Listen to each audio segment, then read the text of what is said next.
Lakini nasaha zangu kwa siku hii ya leo insha Allah taala, ndugu zangu katika imani, tunafahamu ya kwamba kufiwa ni moja katika msiba mkubwa.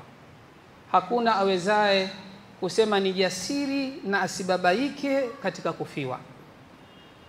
Na wa kwanza ambaye tunamwangalia na kuiga ni Rasulullah. Mtume alifiwa na wanawe na akalia. Mmoja katika sahaba alimuuliza Mtume, mbona walia?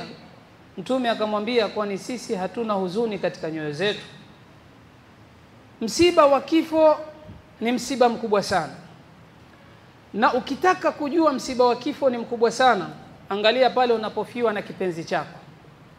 Mimi katika maisha yangu ilikuwa silii mahali pakifiwa ndugu nani silii, lakini siku nilipofiwa na mama nikashangaa machozi yanabubujika yenyewe, kwa sababu alikuwa yuko hapa, ndiye ninayempenda zaidi. Siku ile umefiwa na kipenzi, wallahi lazima utalia.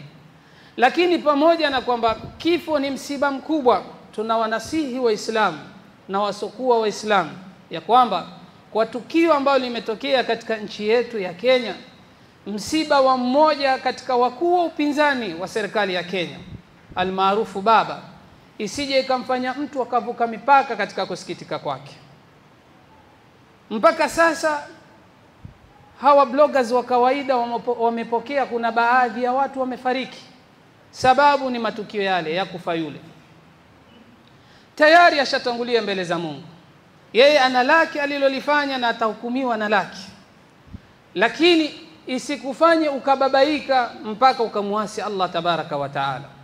Isikufanye ukababaika mpaka ukaharibu mali ya mtu. Isikufanye ukababaika mpaka ikawa wewe ni sababu ya kifo cha mtu mwingine. Yeye tayari ashafariki na asubiri siku zake za kuzikwa, lakini sisi ambao tumebakia tunatakiwa tufanye nini kwa msiba kama huu? Ni Waislamu wawe na subra, wale ambao wana mapenzi ya kisiasa.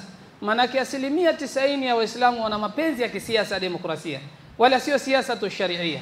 Wengi katika Waislamu wana mapenzi ya demokrasia.